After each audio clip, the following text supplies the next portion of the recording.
As we've seen pretty often, Speccy games can be kind of weird and unconventional. There's plenty of games that fit this description that are the sort of thing where you wonder just how on earth someone thought that, hey, we should make a game based on this. And yes, some of those games can be kind of bad. However, I have a game today that certainly fits this description, but is actually really quite good. A Speccy classic, in fact. And while we're here, we may as well cover another game by the same coder that's a bit better known and is often thought of as a pioneer. Possibly the first survival horror game ever. And so here's a special double bill. Two classics from the mind of Malcolm Evans.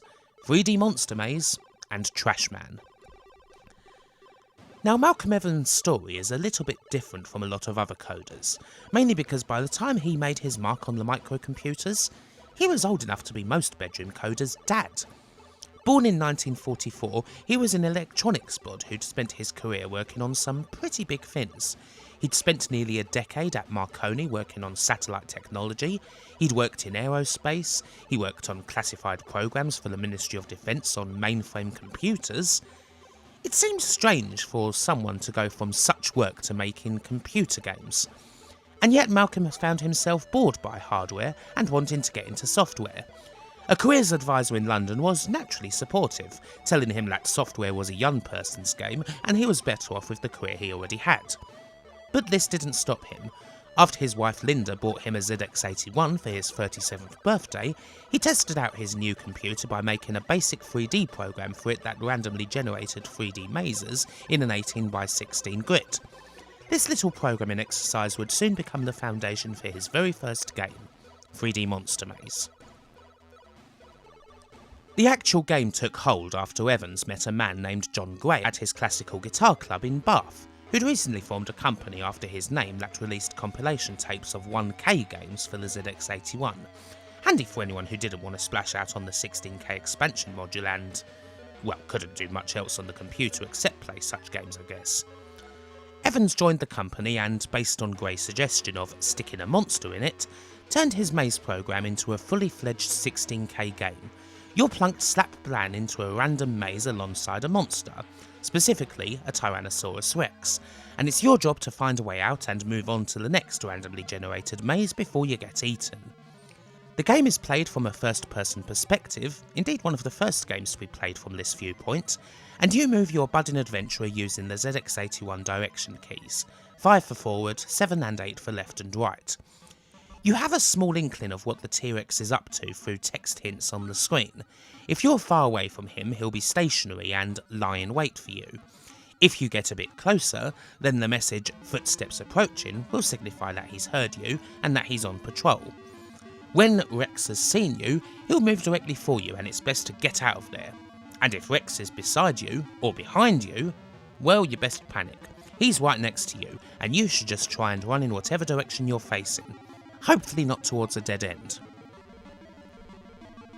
You are a little bit faster than the T-Rex, which does help when it comes to getting away.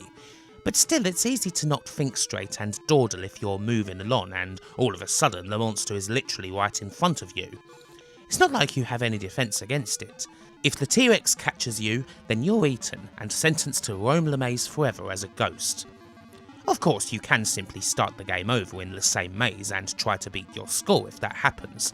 If you find the exit, then your score is retained for the next maze, and the whole thing simply continues until either you inevitably become the monster's dinner, or, if you're playing this on the real thing, you panic, press the buttons way too hard, and inevitably jog the 16K expansion, resetting your ZX81. Such is the remarkably low build quality of this iconic British computer.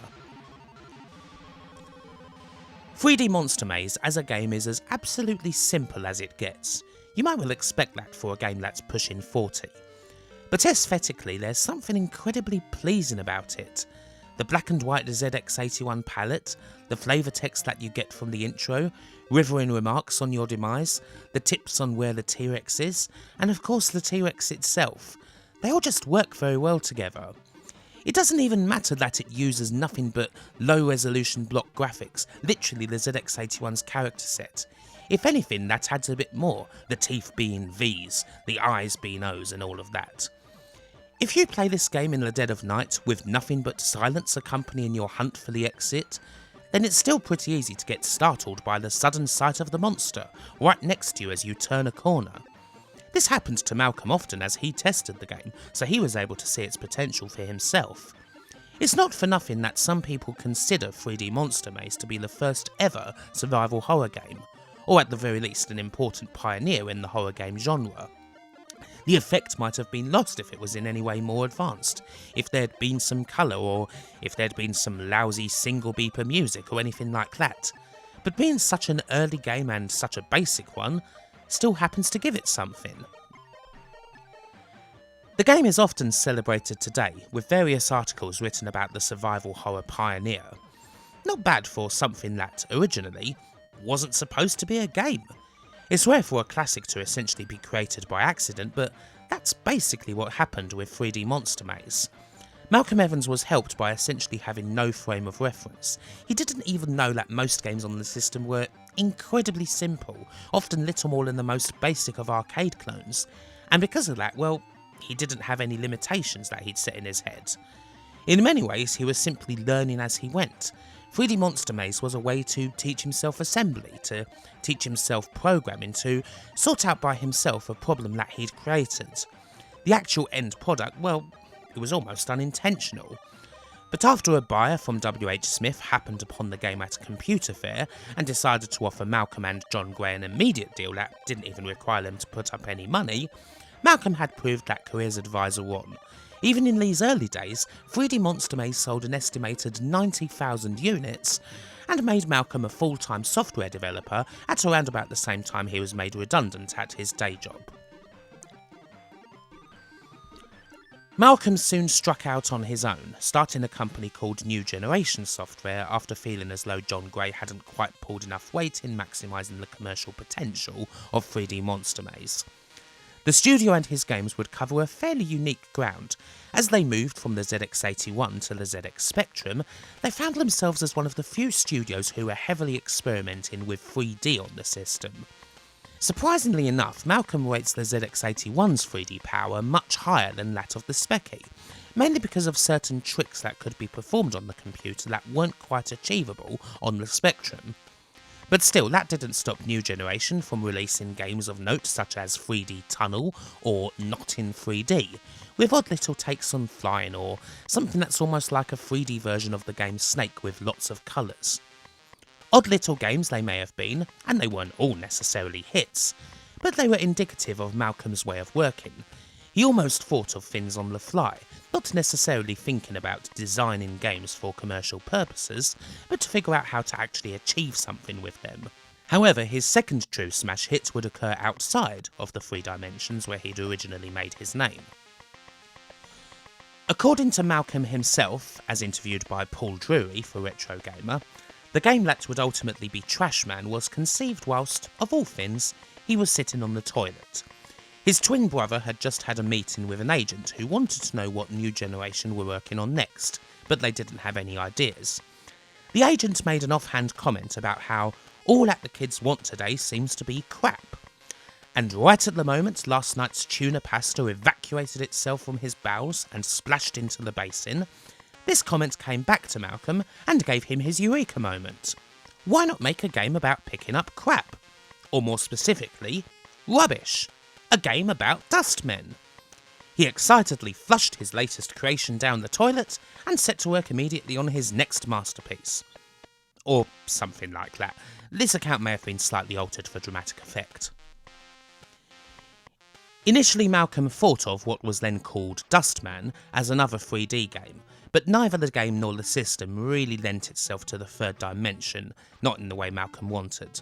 And so this would be a 2D game, although with the chance to play around with perspective a little bit, as our hero can walk behind buildings and out of view in an effort to make the game feel a little bit more realistic and give it a world kind of feeling.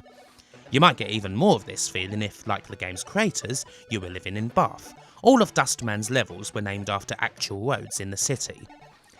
The creation of the game flowed pretty nicely, although the name was changed late on from Dustman to Trashman after New Generation found out there was another game with the same title. The end result would be a critical and commercial smash, the best-selling title of Malcolm Evans' industry career in fact, beating out 3D Monster Maze. Trashman is, in short, a game where you pick up rubbish. You move forwards down a street, you go into the yards of various houses, pick up bins, dump the contents in the trash compactor, put the bin back and move on. It sounds stupidly simplistic. And yet it is so much more than that. Rather than being based on any one thing, it's a whole cocktail of different mechanics and personality, all bound up in a package that's deceptively lovely looking.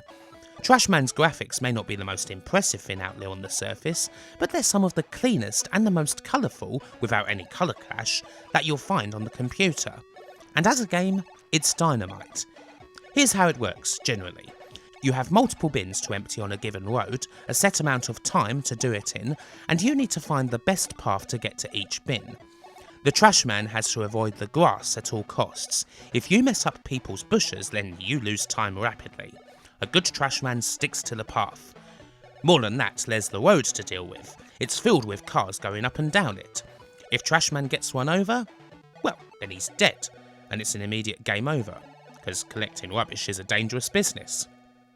There's hazards on the pavement too, dogs that run out of kennels, or cyclists that should be in the bloody road. Neither of these will kill the Trashman, but they will cause him to limp for a short time, slowing him down and, again, wasting valuable time. However, time can be gained back if the owner of a house calls you in order to do something inside. You might wonder if it's worth doing this and risking another journey back there, but it usually is worth it for the time bonus. Indeed, in the later stages, it's essential. And so for a game that's about nothing but trash collecting, there's actually quite a lot of mechanics going on here. It's partly Frogger, partly Hover Bother, a game that Malcolm calls a subconscious influence, partly classic British humour, and partly its own new thing entirely. A lot of the humour comes when you make those visits to people's houses, as usually they'll result in something quite funny appearing on screen. For example, someone asks you to give them a hand and then it turns out you stood there applauding while the shelves fell down. Or someone wanted you to have a look at their TV and then you're kicked out because they wanted you to mend it and not watch it. You can even visit a pub in some stages.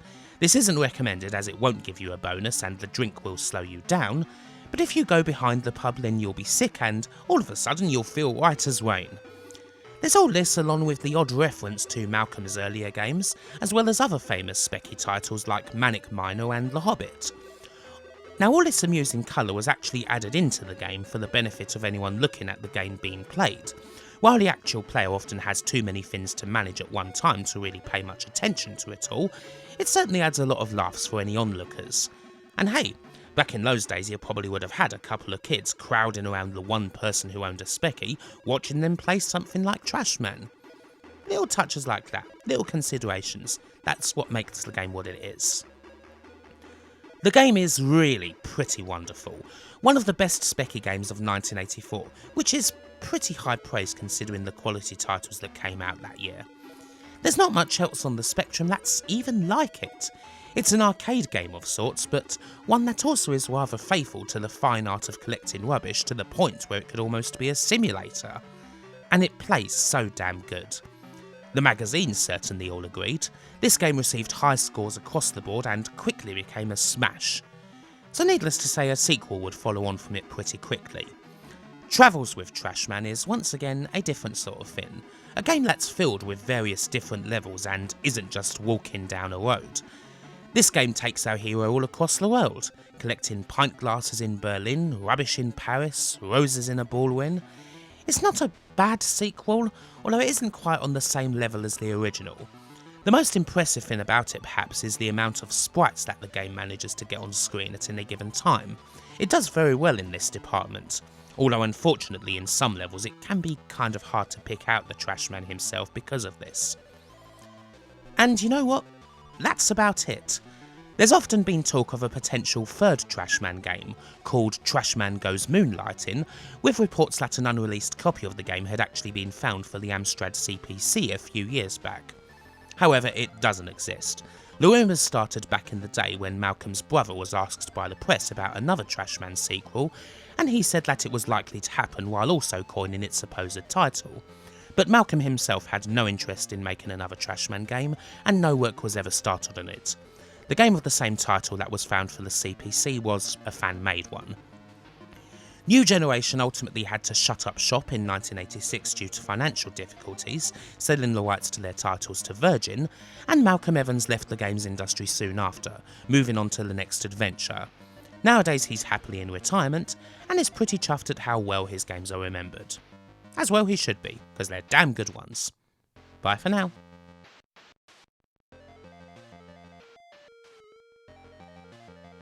Thanks for watching this video. If you enjoyed it, then please do have a look at my social media, like it, subscribe it, all the good YouTube things, and also if you really wanna, maybe have a look at my Patreon, because you could join the community like these folks here have done.